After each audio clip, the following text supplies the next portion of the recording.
Hello Malaysia, hello world. Apa khabar? Apa khabar?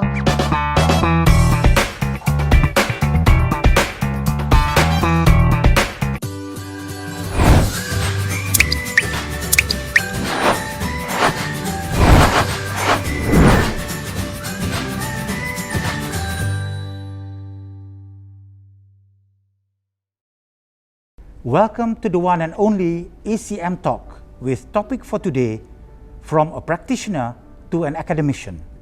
I'm Rajesh Shahrul, your host. Before I begin, may I take this opportunity to wish the beautiful women of Malaysia Happy International Women's Day. May you shine on not just today, but every day of your life. Each day is your day.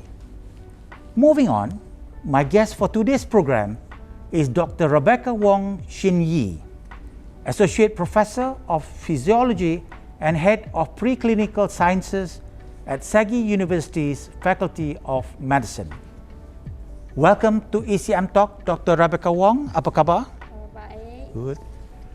On behalf of everyone here at ECM Talk and its viewers, my heartiest congratulations for being listed among the world's top 2% scientists by Stanford University recently.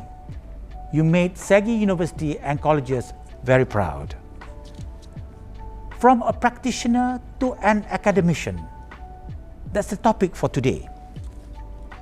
To ensure you are making the move from medical practitioner to educator or academician, consider what's motivating you. The best motivation is a joy of learning for yourself and the desire to share what you know, taking your focus on positive patient outcomes and aiming it at positive learning outcomes so that new medical students can continue the tradition of excellent patient care. Many medical educators describe teaching as an opportunity to touch more patient lives through medical students than they could have on their own. Now let us hear more from our guest herself, Dr. Rebecca Wong. Dr. Wong, maybe we can start with you telling us more about yourself and how you started from a practitioner and to an academician, and what made you pursue these education pathways, please. Okay. First, thank you for having me today. So, perhaps I want to start with when I first got my medical degree. I got my medical degree from the University of Malaya many years ago. Okay. And I'm not going to reveal how many years ago. I was coming to that anyway. Go on, yes. So, after I graduated from the University of Malaya, I went on to become a medical doctor in two hospitals. The first one was University Malaya Medical Center, and then the second one was Hospital Kuala Lumpur. Okay. So I really loved what I was doing at that time. Right. It was actually a very fulfilling and meaningful job. Yes. But at the same time, I felt that I actually have a great passion for research and teaching. So after practicing for a few years, I decided to quit the medical practice and to switch track to a path of research and teaching. And at that time, my parents, particularly my father, was very upset with my decision. I see. Because he expected me to be a medical doctor for the rest of my career. Right, yes. But I knew I have a passion for research and yes. teaching. So I quit my medical practice and went on to do a master's program. And that has always been that is your own personal decision. It wasn't through influence by anyone. No, it was my, I insisted that I had to follow my passion, follow my heart. Okay. So I quit and I went on to take a master's by research.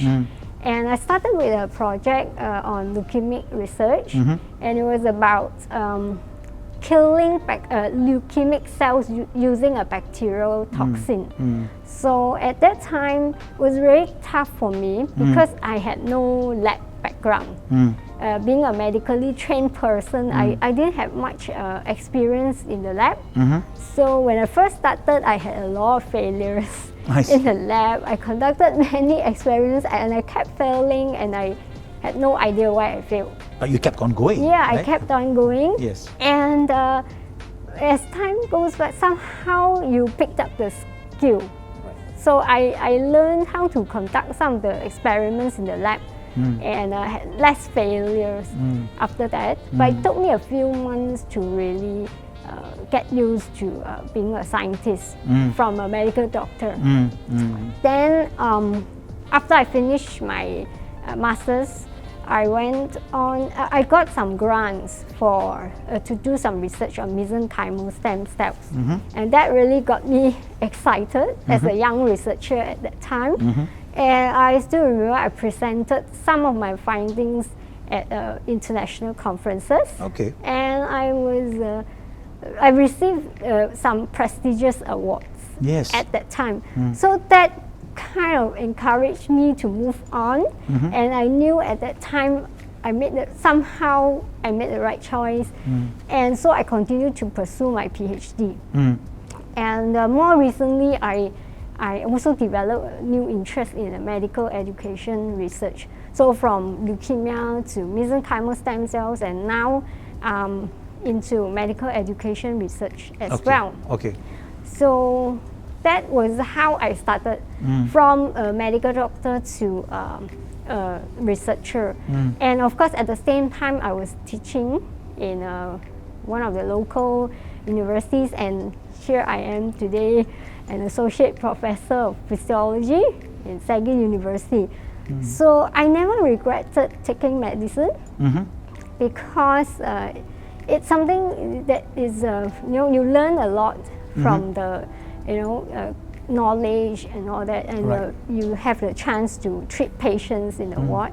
But I also never regretted quitting the practice, because I think research, teaching, and medicine, they are all interrelated. Correct. So I still am in touch with medicine, because I teach medical students, and I'm still in touch with the knowledge. But that knowledge has helped me a lot in my teaching as well as my research. Okay, Dr. Wong, from that initial stage until where you are now, who has been the motivation factor, or the motivation, or the mentor behind this? Well, I have... Who gave you that drive and passion to pursue, to be what you are today? I'm very inspired by people who are, high achievers. Okay. And I have two mentors whom I would like to really, thank them for their encouragement and also their advice throughout the years, especially when things got tough. They were there, to cheer me on.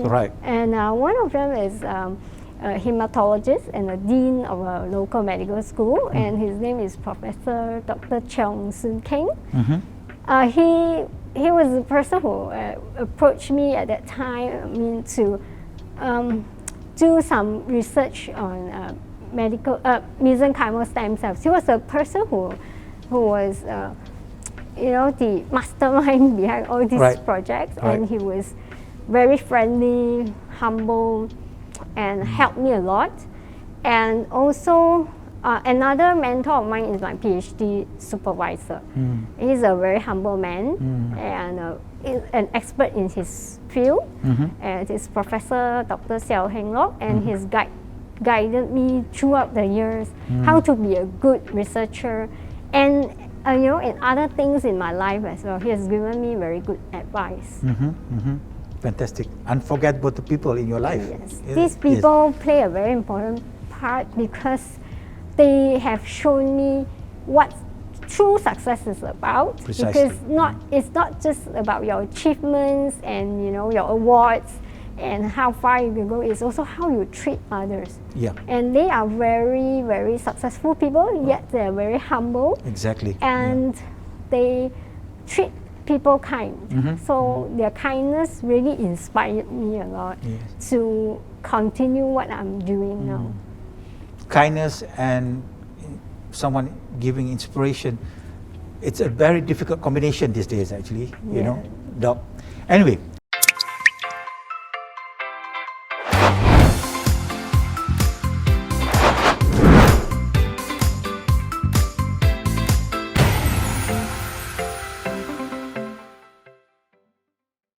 Now perhaps you can share with us the difference of being a medical practitioner and an academician, and which challenged you most? Okay, the difference between the two, I think the nature of the job itself is very different. Being a doctor, you are always on the go. You have to face a lot of emergencies, especially in the ward or even in the clinic setting. Sometimes your patients collapse in the ward. Other times you have to conduct deliveries in the middle of the night, or you'll be called to attend certain patients in the middle of the night. So you have to work very hard. You have to go on call for many hours. And after the call, you have to get back to your work, just after a few hours sleep. Well, during my time as a doctor many years ago. And it's very challenging, like it can be stressful sometimes because you have to be ready when emergencies take place. You have to be there. And as an academic, I would say your life is more predictable because your working hours is quite fixed. Although sometimes I do stay back after office hours, but not very often though. And you get to have more rest, I suppose, because you don't go on call. So the nature of the job is that it's very predictable, but it's still it's equally fulfilling because it's very different. You get to train students of very diverse background, and I'm a person who loves teaching and talking to students. So I think that is equally to me fulfilling, and I don't think one is better than the other. It's just that both has their own good things. And of course now being a researcher, I love to learn new things, so I get to actually venture into areas that really fascinate me. So I can do research on things that I want to explore and find out more. So I think that's the key difference. In terms of the challenge, I think both are challenging in their own ways. As a doctor, of course, it's mentally and physically demanding. And as a researcher, sometimes I face challenges in obtaining grants to support my research and my publication. And of course, when you submit your papers to high-impact journals, sometimes you get rejected by the editor as well as the reviewer. So these are some of the challenges that I face. But so far, you went through quite smoothly until where you are now. Behind the scene, you actually have a lot of rejections, challenges. Yes, I can sometimes when you submit to one journal, it's high impact. It's very competitive actually, especially nowadays. Everybody is aiming for high impact journals. So I do get rejections, but the number of times get less as compared to when I first started. There you go. When I first started, I remember, I got rejected quite often. So those are the challenges of being a researcher. So it's not like one is easier than the other. Both sides has got its own challenges.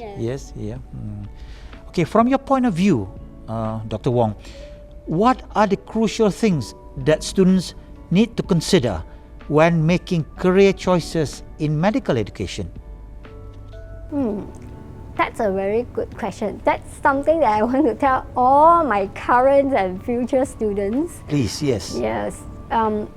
If you want to be a doctor, if you want to study a medical degree, right, you need to be very hardworking. That's the number one criteria. No shortcut to it. Yeah. No cutting corners, Yeah. no shortcut to it. And you have to persist because the program is 5 years.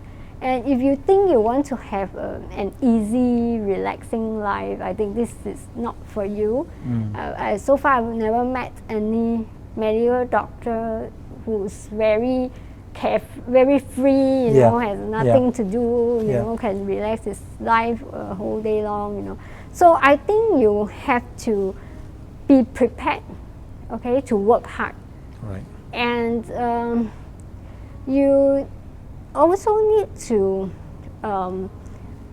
need a balance in your life as well. It's not just about studying the whole day and all that. You need to make sure you get some rest.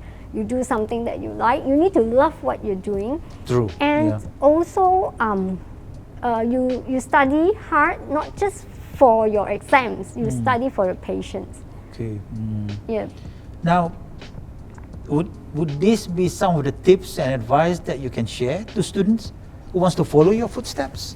Okay. If they want to be a doctor, those are the things that they need. You're right. But if they want to be a researcher or a medical teacher, after that, my advice is that you have to practice first before you quit and, you know, straight away go into research. Because I still think the experience is very important, the clinical experience, especially when you teach and when you conduct research, right? That experience helps you a lot because you can relate to what you have seen in the ward to in your teaching.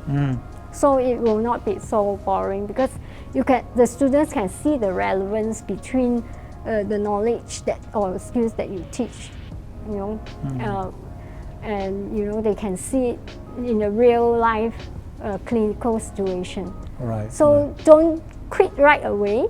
You still need the practice. You still need to work a few years in the hospitals or ward before you switch track. That's my advice for students who want to be a researcher. But of course, it's also equally fulfilling if you continue to practice. Okay. Thank you, Dr. Rebecca Wong. Thank you once again, Doctor, for sharing your thoughts on this subject matter. To become a competent medical educator, you will need to go through a process of self-assessment, evaluating your temperament to teach and your personal attitude about students and the educational process. The goal is congruence between who you really are and how you present yourself as an educator. Once again, Dr. Rebecca Wong, thank you for participating in our ECM talk. ECMians, please don't forget to like, share and subscribe to Edu Channel Malaysia. Until we meet again in our next program, take care and stay healthy everyone. Jumpa lagi.